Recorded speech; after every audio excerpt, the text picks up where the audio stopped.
जय राधा माधव कुंज बिहारी।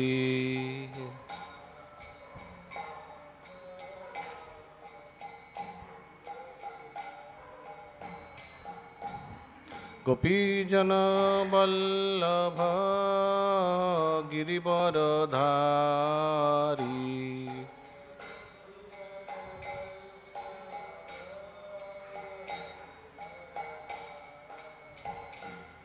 जय गोपीजन वल्लभ गिरिवरधारी।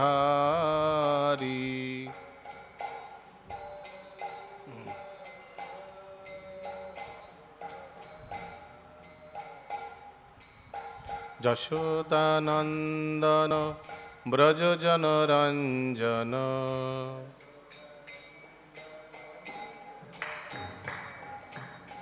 यशोदानंदन ब्रज जनरंजन।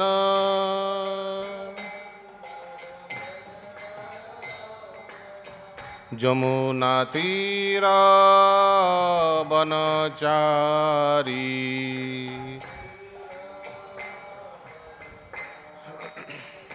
जमुना तीरा वनचारी।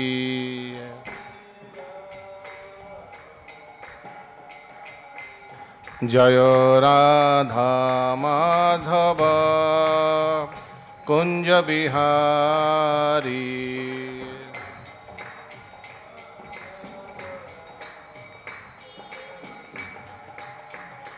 जय गोपीजन वल्लभ गिरिवरधारी।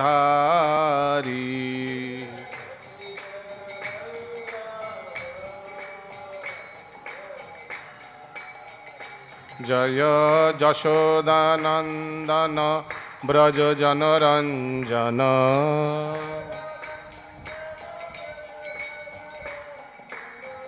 जमुना तीरा वनचारी। राधा माधव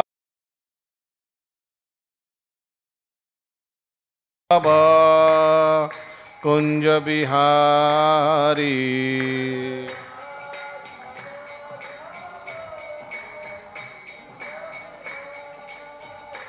जय राधा माधव कुंज बिहारी।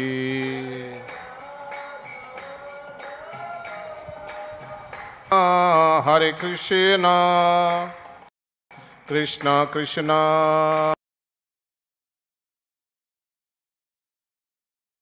हरे हरे, हरे राम राम राम हरे हरे।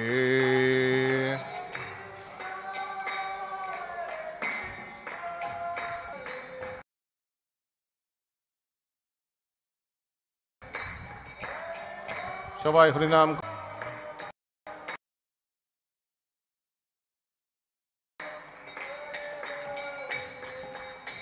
हरे कृष्णा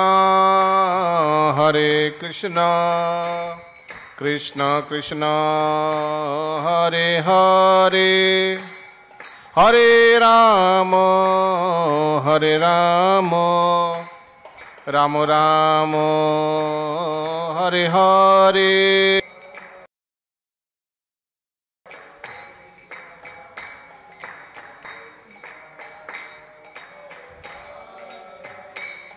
हरे राम राम राम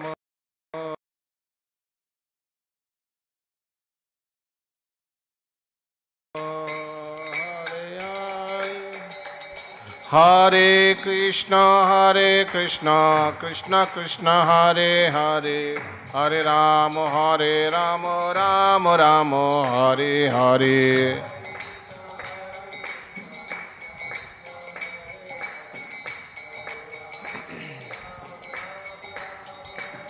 हरे कृष्ण कृष्ण कृष्ण हरे हरे, हरे राम राम राम हरे हरे।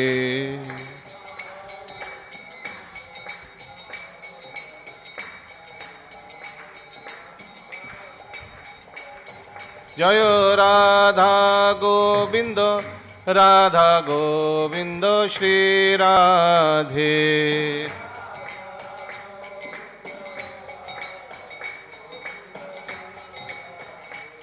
জয় গোরা নটরাজ জয় গোরা নটরাজ, গোরা নটরাজ জয় গোরা নটরাজ।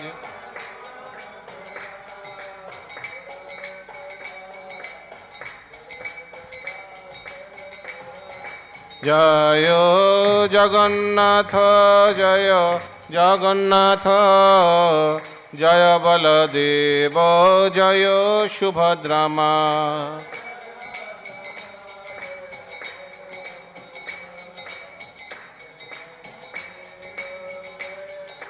জয় রাধা দামোদর রাধা দামোদর রাধে।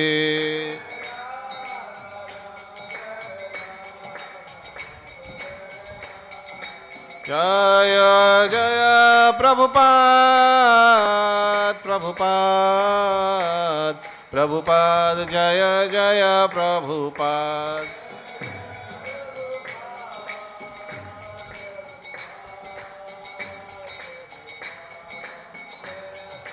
জয় জয় গুরুদেব গুরুদেব গুরুদেব, জয় জয় গুরুদেব।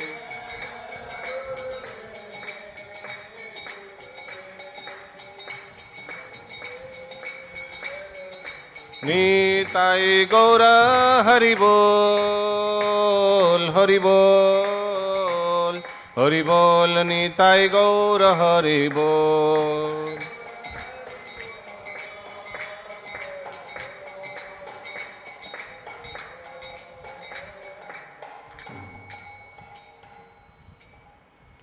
জয়ং বিষ্ণুপাদ পরমহংস পরিব্রাজকাচার্য অষ্টোত্তর শতক শ্রীমদভয় চরণারविंद भक्ति वेदांत स्वामी शिल प्रभुपाद की जय। इस्कॉन संस्थापक आचार्य जगत गुरु शिल प्रभुपाद की जय। समवेत गौर भक्त वृंद की जय। ग्रंथराज श्रीमद्भागवतम की जय। जय जय निताई गौर प्रेमानंदे हरि हरि बोल।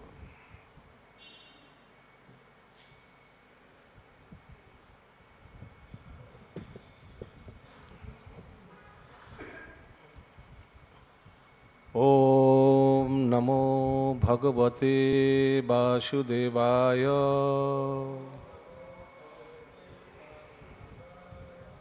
ओम नमो भगवते वासुदेवाय। ओम नमो भगवते वासुदेवाय।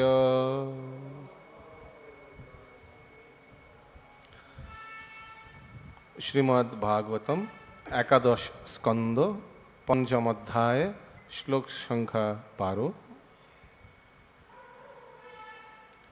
चंडीवास प्रभु की जय।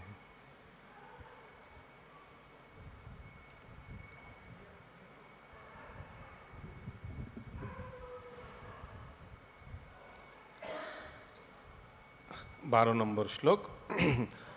धनं च धर्मैक फलं जतो वै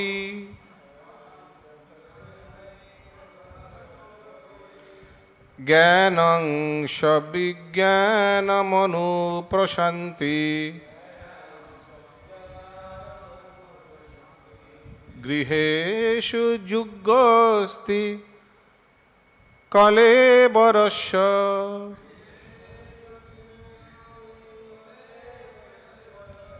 मृत्युं न पश्यन्ति दुरन्तबीजम् धनं च धर्मैकफलं जतो वै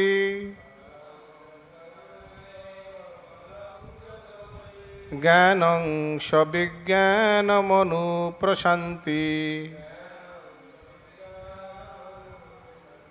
गृहेषु जुगन्ति कलेवरस्य मृत्युं न पश्यन्ति दुरन्तबीजम्। ধনং চ ধর্মৈকফলং যত বৈ জ্ঞানং স বিজ্ঞানমনুপ্রশান্তি গৃহেষু যুগন্তি কলেবরস্য মৃত্যুং ন পশ্যন্তি দুরন্তবীর্যং।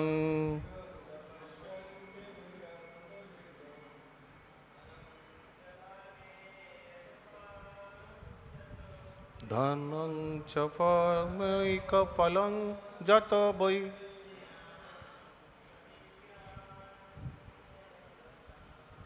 জ্ঞানং স বিজ্ঞানমনুপ্রশান্তি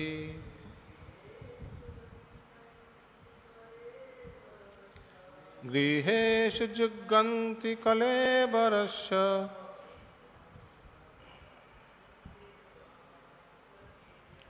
মৃত্যুং ন পশ্যন্তি দুরন্তবীর্যং। দানং চ ধর্মৈকফলং যত বৈ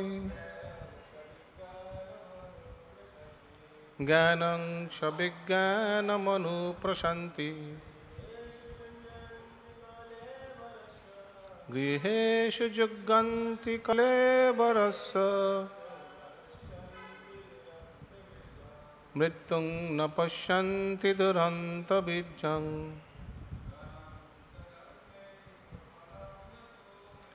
দানং চ ধর্মৈকফলং যত বৈ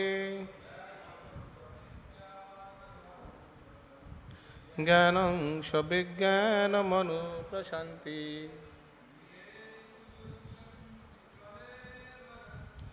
গৃহেষু যুগন্তি কলেবরস্য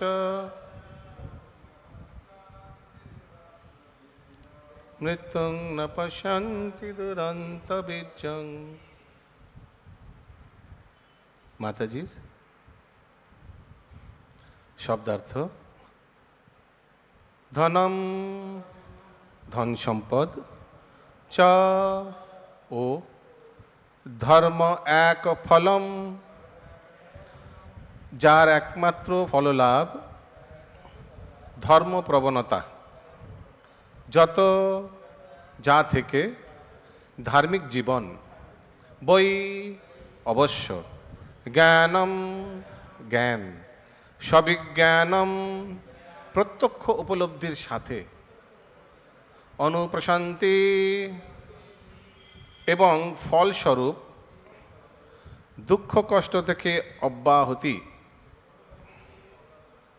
গৃহেষু তাদের গৃহে, যুগন্তি তাদের উপযোগ করে, কলেবরস্য তাদের জাগতিক দেহের, মৃত্যুম মৃত্যু, ন পশ্যন্তি তারা দেখতে পায় না, দুরন্ত অজ্ঞেয়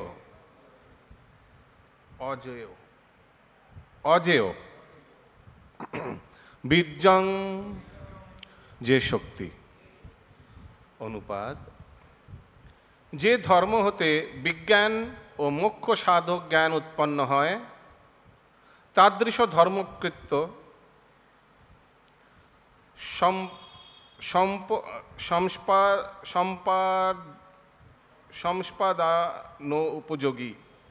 সম্পাদান উপযোগী ধনকে যারা কেবলমাত্র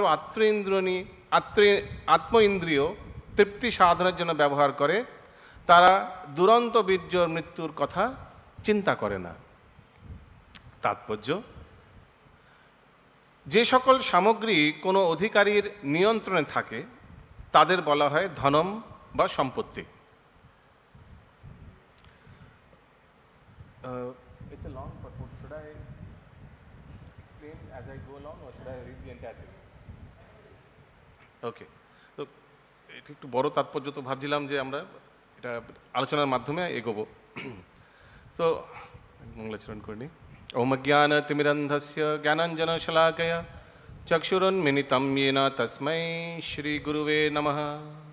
শ্রীচৈতন্যমনোভীষ্টং স্থাপিतं येन ভূতলে स्वयं रूपा कदा मह्यं ददाति स्वपदान्तिकं वन्देऽहं श्रीगुरु श्रीयुतापदकमलं श्रीगुरून् वैष्णवांश्च श्रीरूपं साग्रजातं सहगण रघुनाथं वितं तं सजीवं साद्वैतं सावधूतं परिजनसहितं कृष्णचैतन्यदेवं श्रीराधा कृष्णपादान् सहगण ललिता श्रीविशाखान्वितांश्च च नमो विष्णुपादाय कृष्णपृष्ठाय भूतले श्रीमते भक्तिवेदान्त स्वामिनिति नामिने नमस्ते सरस्वते देवे गौरवाणी प्रचारिणे निर्विशेषशून्यवादी पाश्चात्यदेशतारिणे नमो महावदन्नाय कृष्णप्रेमप्रदायते कृष्णाय कृष्णचैतन्य नाम्ने गौरतिशे नमः।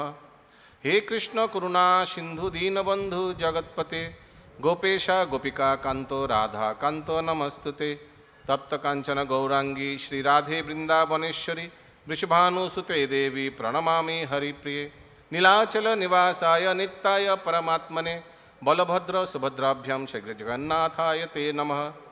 पंचाकल्पतरुर्भ्यश्च कृपा सिन्धुवैव च पतितानां पावनेभ्यो वैष्णवेभ्यो नमो नमः।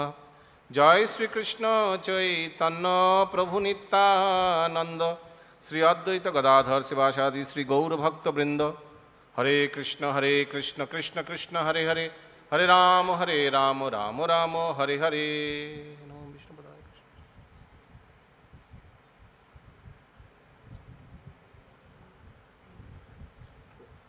মানুষ ও দেহ গেহ বাংলায় যদি লিরিক্স পাওয়া যায় ভালো হবে।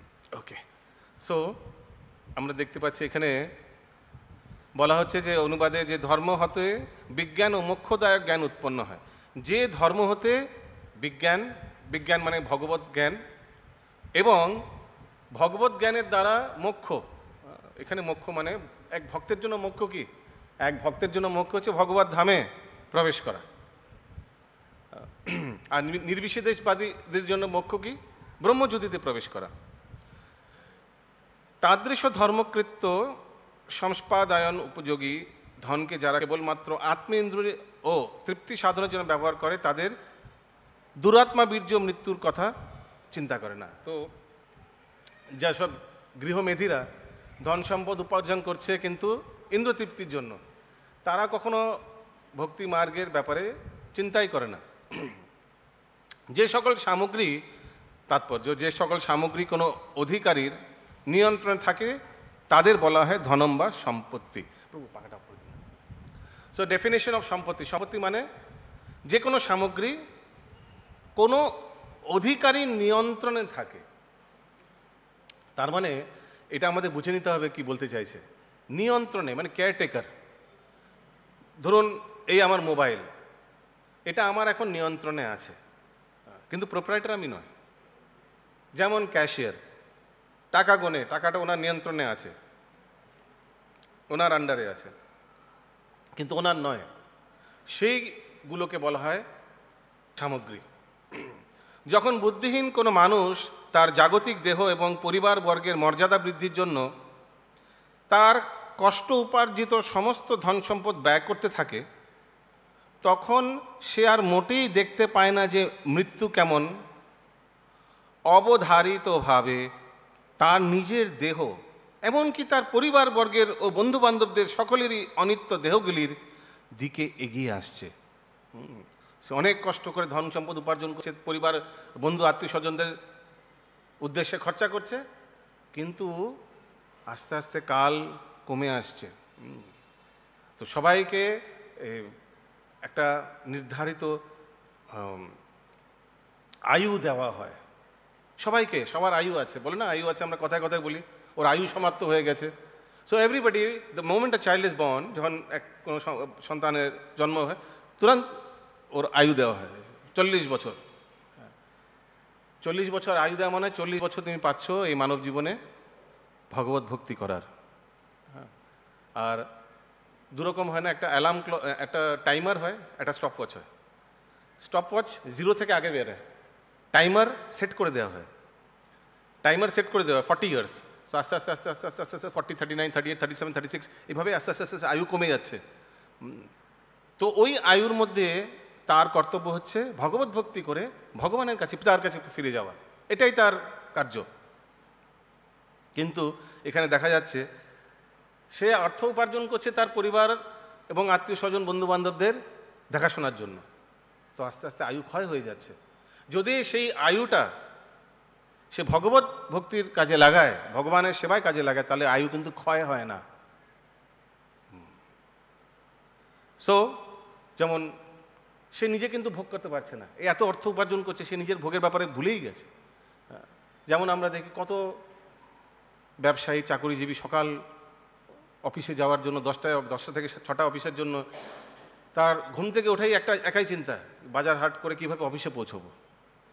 আর 6:30 7টার সময় অফিস ছুটি যাওয়ার পর 8টার সময় 9টার সময় বাড়িতে আসার পর সে ক্লান্ত হয়ে বিশ্রাম, আবার সকালবেলা। তার মানে তার জীবনটা শুধু অর্থ উপার্জনের জন্যই, আর কিছু না, কিসের জন্য না। হয়তো খুব কষ্টে কখনো সেই পূজার 2-3 দিন ছুটি হবে, পুজোর সময় 4-5টা দিন ছুটি হবে, আগে থেকে প্ল্যান করে, 6 মাস আগে থেকে এই পূজার ছুটিতে আমি একটু আমার ধন সম্পদ উপার্জনের সেটা একটু ক্ষয় করব, কোনো এক জায়গায় ঘুরতে যাব, 6 মাস আগে থেকে প্ল্যান করে রাখে। কারণ কি এরপর তো ছুটিও পাবে না, 1-2 দিন ছুটি। তো এত কষ্ট করে উপার্জন করেও সে কিন্তু নিজেই ভোগ করতে পারে না। যেমন শিল প্রভুপাদ একবার নিউ ইয়র্কে এক খুব সুন্দর পার্কে ভক্তদের সঙ্গে হাঁটাচলা করছিলেন, দিনের বেলায় জব করছিলেন, হাঁটাচলা করছিলেন। তো এক ভক্ত জিজ্ঞেস করছেন, বলছেন শিল প্রভুপাদকে, প্রভুপাদ দেখো কত সুন্দর পার্ক, সো নাইস, কত ফ্যাসিলিটি, কত সুন্দর করে মেনটেন করা হয়েছে, কত খরচা করা হয়েছে এই পার্কের পেছনে। শিল প্রভুপাদ উত্তর দিলেন, যার ধন সম্পদ, যে কষ্ট করে এই পার্ক মেনটেনেন্স এর পেছনে খরচা করছে, যার কষ্টের ধনের পেছনে এই পার্ক, সে কিন্তু এখনও কোনো এক অফিসে চাকরি করছে বা ব্যবসা করছে, সে কিন্তু ভোগ করতে পারছে না। ভোগ কে করছে? তুমি আমার মতো সন্ন্যাসী। শিল প্রভুপাদ, সত্যি তাই তো। যাদের নির্ধন তারা ভোগ করছে এত সুন্দর সুন্দর পার্ক, আর যারা এত কষ্ট করে বানিয়েছে তারা এখনও সেই অফিসেই ব্যস্ত আরও টাকা উপার্জন করার জন্য। আগে এখানে বলা হয়েছে, মৃত্যু সর্বহরশ্চাহম, পরমেশ্বর ভগবান সর্বশক্তিমান মৃত্যুরূপে সকল জড়জাগতিক ব্যবস্থার ধ্বংস সাধনে আবির্ভূত হন। সো ভগবান মৃত্যুরূপে আবির্ভূত হন সেই ব্যক্তির জন্য, যেই ব্যক্তি তার আয়ু অপচয় করেছে, তার জন্য ভগবান মৃত্যুরূপে আসে।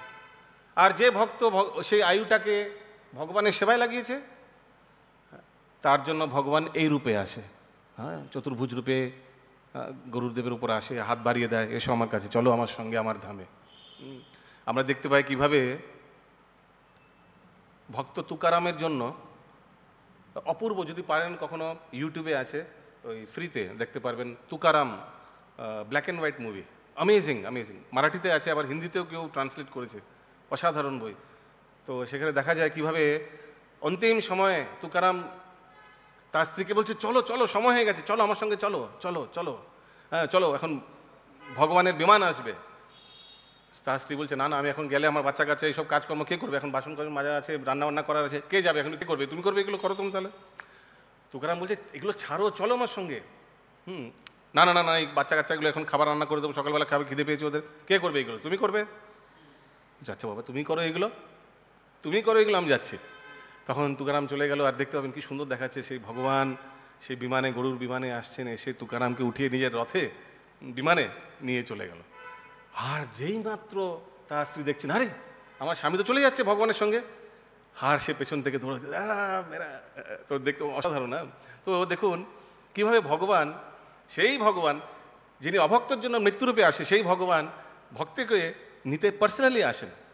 আমরা দেখতে পাই কিভাবে গোপকুমার যখন ফাইনালি বৈকুণ্ঠের দরজায়, গোলক বৃন্দাবনের দরজায় খুলে প্রবেশ করছেন, তখন ভগবান দূর থেকে গোপকুমারকে দেখে একদম দৌড় দিয়ে এসে, জাম্প লেখা হয়, জাম্প করে দৌড় দিয়ে এসে জাম্প করে একদম আলিঙ্গন মানে একদম ধরে পড়ে যাওয়া, লুটপুট করা, এইভাবে আলিঙ্গন। ভগবান খুব খুশি হয়েছে গোপকুমারকে দেখে, আমি তোমার জন্য কবে থেকে অপেক্ষা করছিলাম গোপকুমার, তো দেখুন ভগবানের কত উৎসাহ, ভগবান কত আগ্রহী ভক্তকে একবার ফেরত পাওয়ার জন্য। তো আগে বলা হচ্ছে বাস্তবিকই পারিবারিক গার্হস্থ্য জীবনও মানুষের নিজের এবং তার নিজের পরিবার পরিজনদের পারমার্থিক সিদ্ধি লাভের কল্যাণে তার ধন সম্পদ কাজে লাগানো উচিত। সো পারমার্থিক উন্নতির জন্য পরিবারের, সেটার জন্য ধন সম্পদ কাজে লাগানো উচিত। তো শাস্ত্রে দেওয়া আছে এই 4 কার্যে এক গৃহস্থের আয় ব্যয় করা উচিত। এই 4 কার্যে মনে রাখবেন। সবচেয়ে প্রথমে হচ্ছে ভগবত ভক্তির প্রচারের জন্য, সেকেন্ড বিগ্রহ সেবার জন্য, তৃতীয় বাংলা কি বলবো, paying obligations to the forefathers, পিতৃঋণ শোধ করার জন্য, আর চতুর্থ হচ্ছে গৃহের খরচা ব্যয়ের জন্য, মানে ডে টু ডে এক্সপেন্সের জন্য। এই 4টে হেডে এক গৃহস্থকে তার কষ্টের ধন বা আয় সঞ্চয় করা উচিত, খরচা করা উচিত এই 4টে কাজে।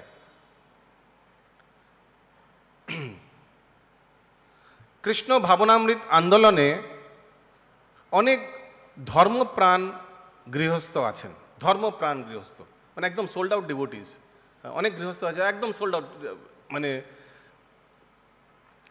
যারা সরল শান্তিপূর্ণ জীবনযাপন করেন এবং বাড়িতে কৃষ্ণ ভাবনাময় ক্রিয়াকর্মের আয়োজনের মাধ্যমে তাদের সম্পদ কাজে লাগান এবং যেসব সর্বত্যাগী ব্রহ্মচারী ও সন্ন্যাসীরা জনগণের মাঝে কৃষ্ণ ভাবনামৃত বিতরণের কাজে সক্রিয় সহযোগিতা করছেন তাদের সাহায্য সহযোগিতা করে থাকেন। অপূর্ব সেন্টেন্স, টু গুড।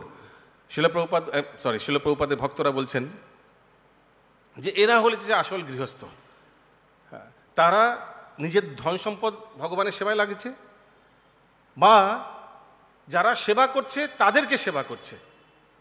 যেমন এখানে সন্ন্যাসী ব্রহ্মচারী তারা প্রচার কার্যে লেগে আছে, কিন্তু পেছনে ব্যাকগ্রাউন্ডে গৃহস্থরা তাদের সেবা করছে। আমি কয়েকটা লিখে এসেছি, আমাদের প্র্যাকটিক্যাল এক্সাম্পল আপনাকে বলছি। আমরা দেখতে পাই আমাদের ভক্তিবৃক্ষ নামহট্টে কত গৃহস্থ ভক্তরা আছে। হয়তো সাধুরা মন্দিরে প্রচার করছে, অনলাইন প্রচার করছে, কিন্তু তারা সময় পাচ্ছে না প্রেজেন্টেশনের জন্য পাওয়ার পয়েন্ট বানিয়ে দেওয়ার, তারপর ভিডিওস বানানো, ইউটিউবে আপলোড করা। এগুলো তো আজকাল সবচেয়ে বড় প্রচারের মাধ্যম।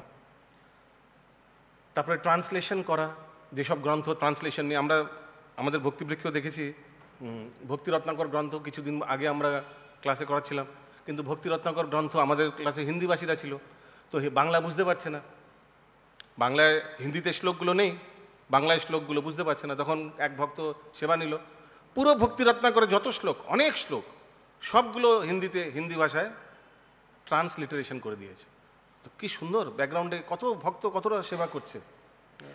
কেউ পিপিটি বানিয়ে দিচ্ছে, কেউ ভিডিও বানাতে পারে, ওইসব আলাদা আলাদা সফটওয়্যারগুলো জানে, তারা সেগুলো করছে। যে যা ভগবান যে যাকে যেই গুণ দিয়েছে, বুদ্ধিগুণ, অর্থগুণ, সে সেই সেবায় লাগাচ্ছে প্রচার কার্যের পেছনে, ব্যাকআপ।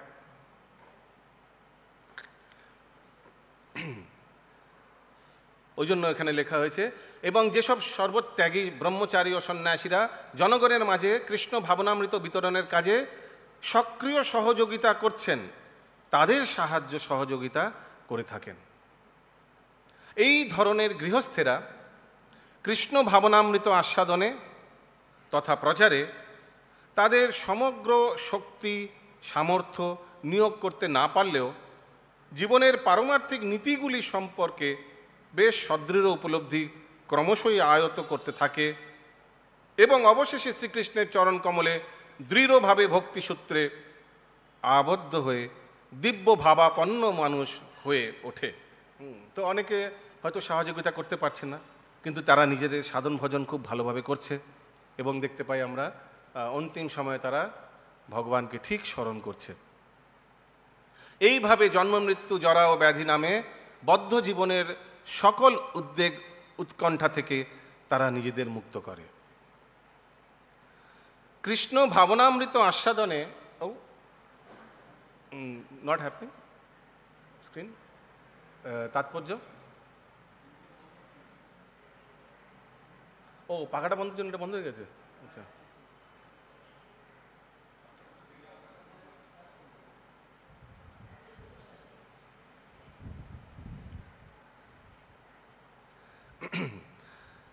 কৃষ্ণ ভাবনামৃত আস্বাদন বিনা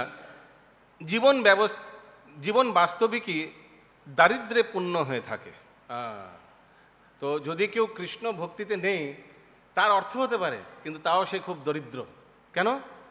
কারণ কি তার কাছে কোনো ভক্তি পয়েন্টস নেই। সে কোনো তার এত ভালো মানব দেহ পাওয়ার পর সে ইন্দ্রতৃপ্তির পেছনে লেগে আছে। হয়তো অনেক ধন একট্টা কিয়া, লেকিন ভক্তি কিছুই একট্টা করেনি, ওই জন্য তারা দরিদ্র। কি সুন্দর লেখা হয়েছে যে কৃষ্ণ ভাবনামৃত আস্বাদন বিনা জীবন বাস্তবিক দারিদ্র্যে পূর্ণ হয়ে থাকে।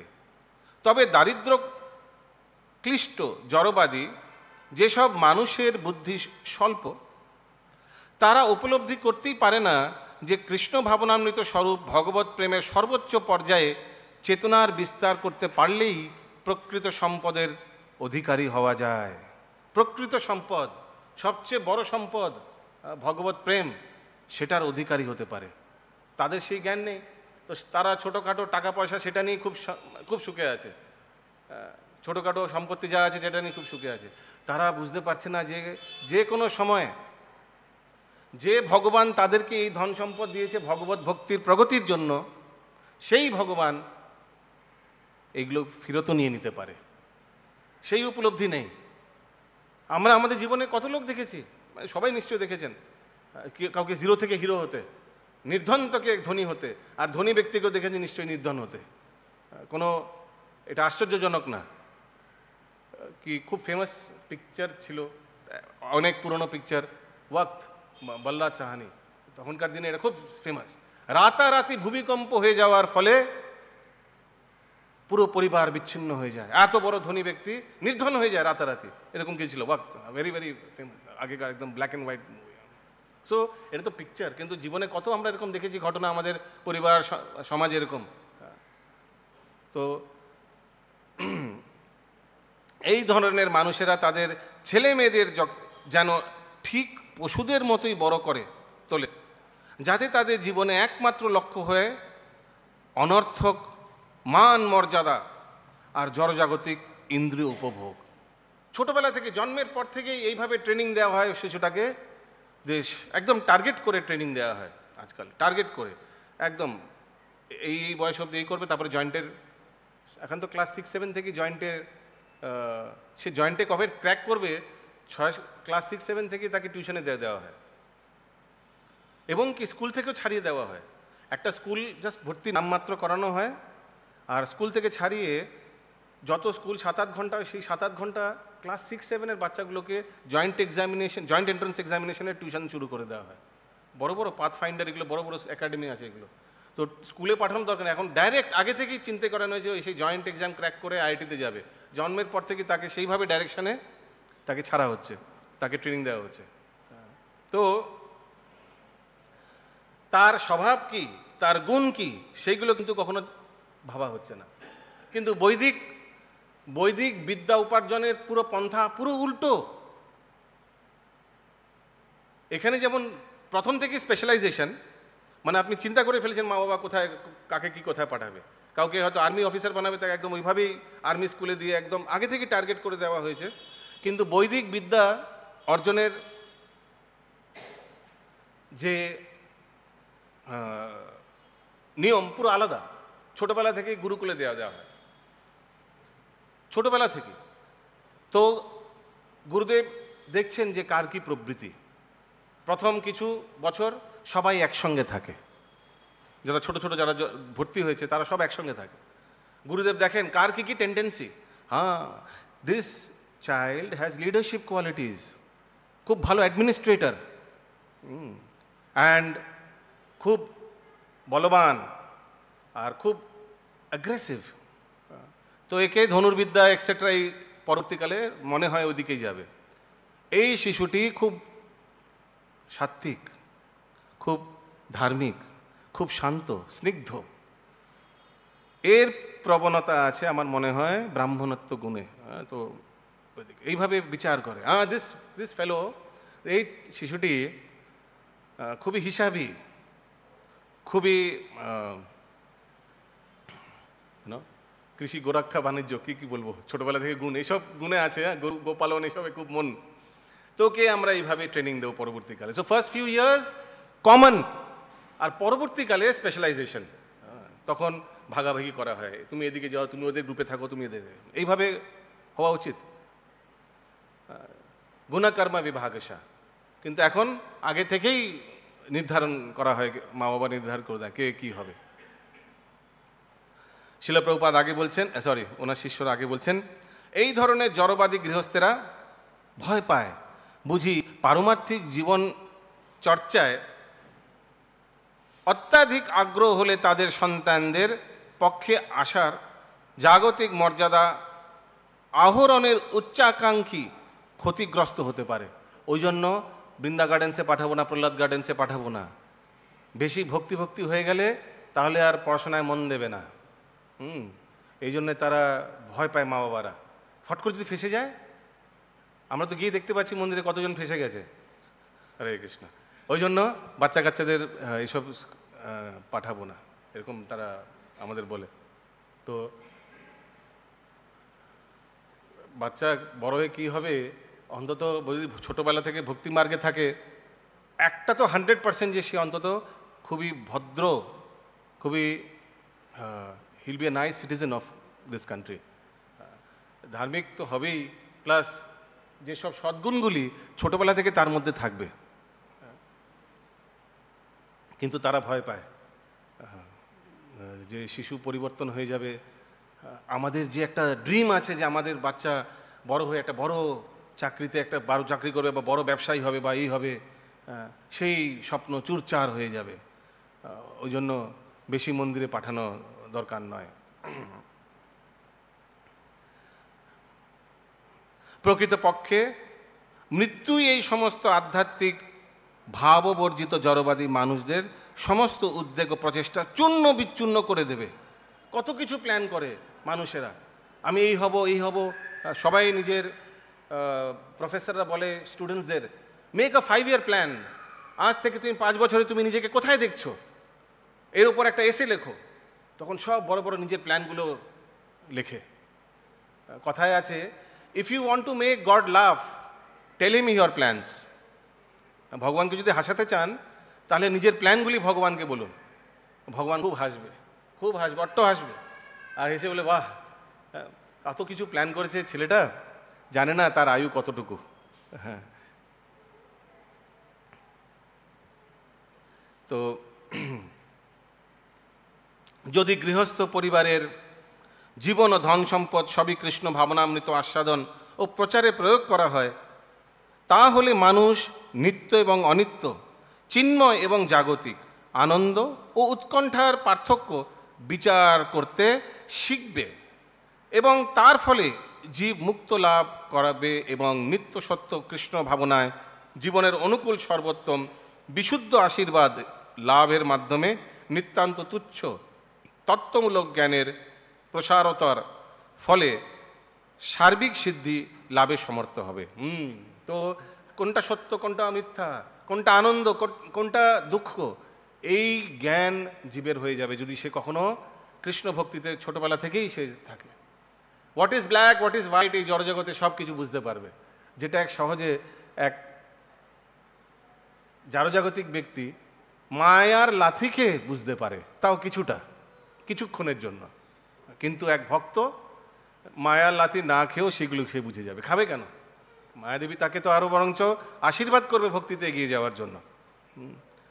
তো এই অ্যাডভান্টেজগুলো হয় কেউ যদি ছোটবেলা থেকেই ভগবত ভক্তিতে মার্গে এসে থাকে। সীমাবদ্ধ প্রত্যক্ষ জ্ঞান অবশ্যই পরোক্ষ তত্ত্বমূলক জ্ঞান ছাড়া কার্যকারী হতে পারে না। এই পরোক্ষ জ্ঞান ক্রমশ বিকশিত হতে থাকে সযত্ন চর্চা অনুশীলনের মাধ্যমে, যা থেকে প্রত্যক্ষ উপলব্ধ জ্ঞান তথা আত্মতত্ত্ব জ্ঞান বা অপরোক্ষ জ্ঞান লাভ হয়ে থাকে।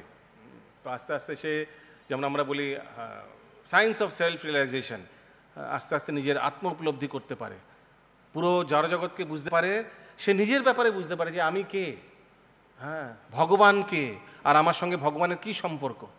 সেই ছোট শিশু সে বুঝতে পেরে যায়।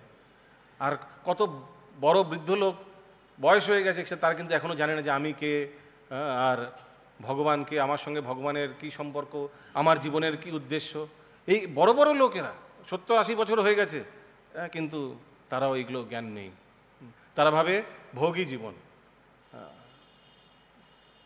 এই শ্লোকে অনুপ্রাসন্তি শব্দটি বোঝায় যে চিন্ময় জ্ঞান মানে বিজ্ঞানম, জ্ঞান মানে হচ্ছে এনি জড়জগতিক ইনফরমেশন ইজ জ্ঞান, কিন্তু বিজ্ঞান মানে নিজেকে জানা, ভগবানকে জানা।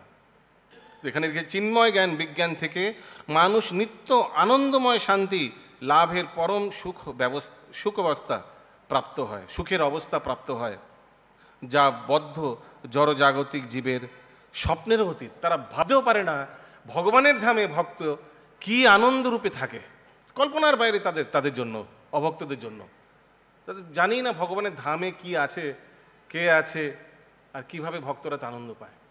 তারা সবসময় ভাবে যে ভক্তরা মন্দিরে মঠে কি কষ্টে আছে, হ্যাঁ, কি জানি কষ্টে আছে, হ্যাঁ, কিন্তু তারা জানে না যে ভক্তর সঙ্গে থেকে যে কি একটি আনন্দের এটার অতুলনীয়।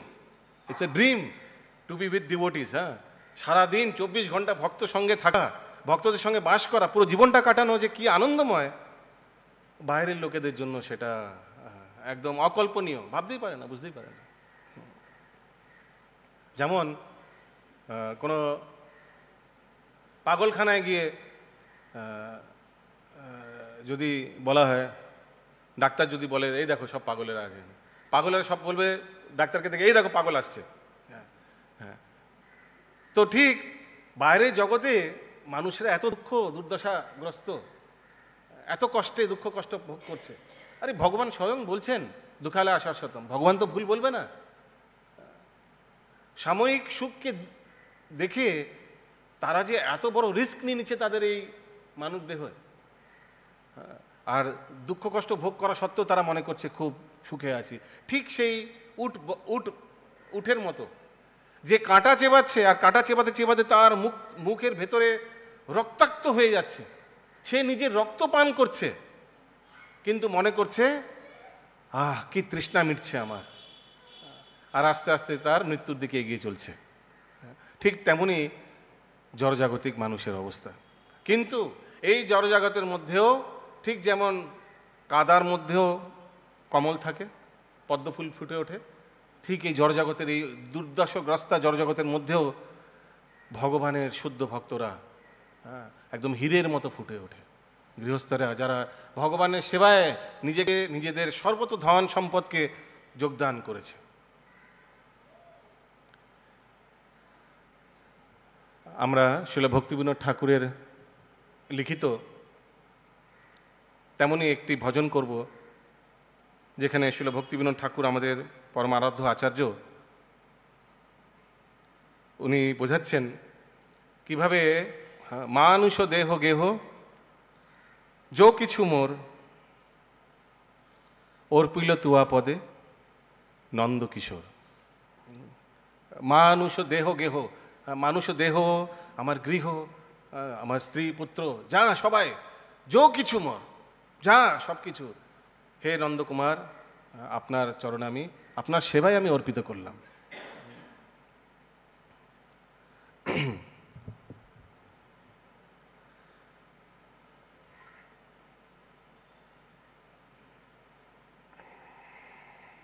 আপনারা সবাই রিপিট করতে পারেন, খুবই সহজ ভজন, আপনারা স্ক্রিনে দেখতে পারেন, এখনই দেখানো হবে। শিল ভক্তিবিনোদ ঠাকুর আগে বলছেন, সম্পদ বিপদে জীবনে মরণে দায় মম গেলা তুয়া ও পদ বরণে, মা রবি রাখবি যো ইচ্ছা তুয়ার নিত্য দাস প্রতি তুয়া অধিকার। আমি তোমার দাস, ঠিক যেমন এক পশু তার মালিকের ওপর নির্ভরশীল, তার মালিক খাবার দিলে সে খাবে, আর না দিলে সে খাবে না পুরো। তো ওই জন্য লিখেছে মারবি রাখবি যো ইচ্ছা তুয়ার, নিত্য দাস প্রতি তুয়া অধিকার। জন্মাবি মোর ইচ্ছা যদি তোর, ভক্তি গৃহ জানি জন্মে হও মোর। যদি সত্যি আমায় এই জড়জগতে জন্ম দিতে হয়, কৃপা করে আশীর্বাদ করুন যেন আমি ভক্ত গৃহে জন্মগ্রহণ করি, তাহলে সারা জীবন একদম ভক্তিময় যাবে। কীট জন্ম হও যথা তুয়া দাস, বহির্মুখ ব্রহ্ম নাহি মোরাস।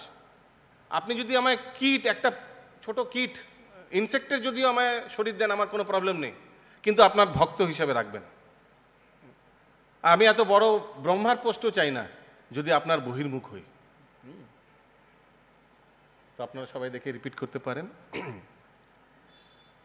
মানুষ দেহ গেহ যো কিছু অর্পিলু তুয়া পদে নন্দ কিশোর।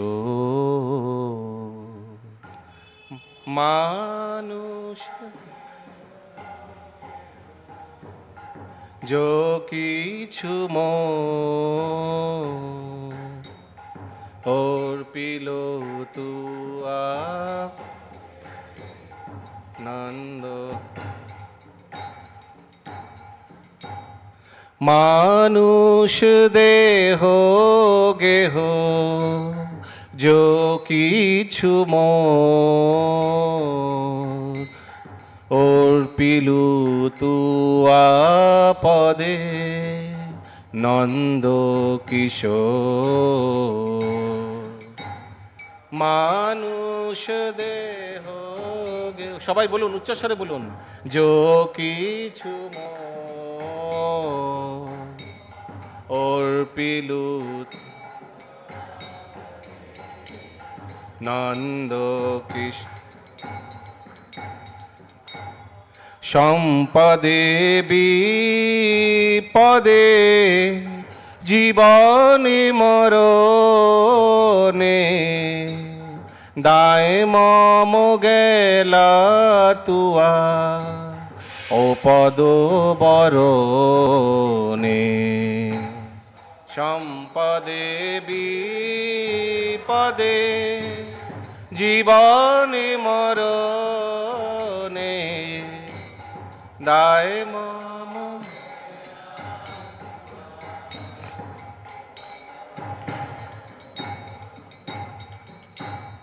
মারো বিরাখবি যো ইচ্ছা তুহার, নিত্য দাস প্রতি তুয়া অধিকার।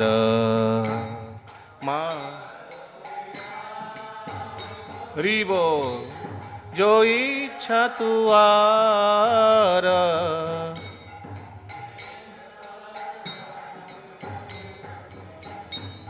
তুয়া অধিকার। জন্মাবি মুই ইচ্ছা যদি তোর, ভকত গৃহে জনি জন্ম হও মোর।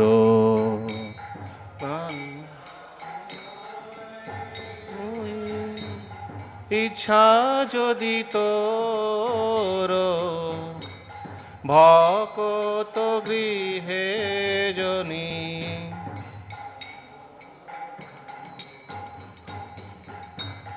কীট জনম হও যথা তুয়া দাস, বহির্মুখ ব্রহ্মা জন্মে নাহি আস।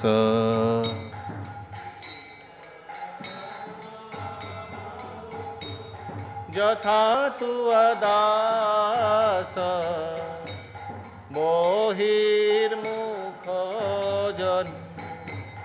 जन्मे नाही आशा भुक्ति मुक्ति स्पृहा বিহীন যে ভক্ত লাভ হইতে তাকো সঙ্গ অনুরক্ত ভক্তি মুক্তি স্পৃহা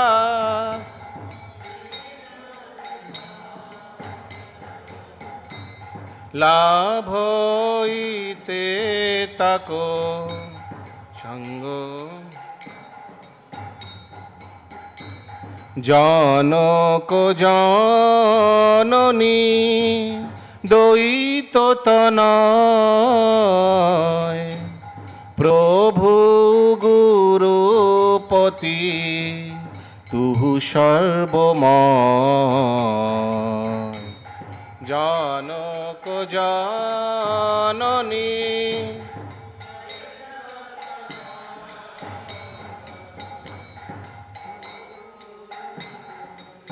পতি তুহু সর্বময়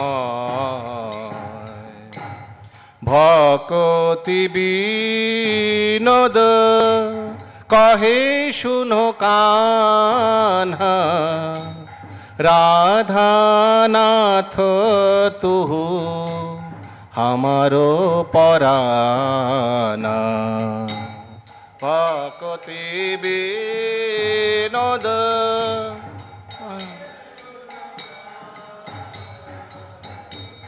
রাধানাথ তুহু আমারো মানুষ দেহ গেহ যো কিছু অর্পিল তুয়া পদে নন্দ কিশোর মান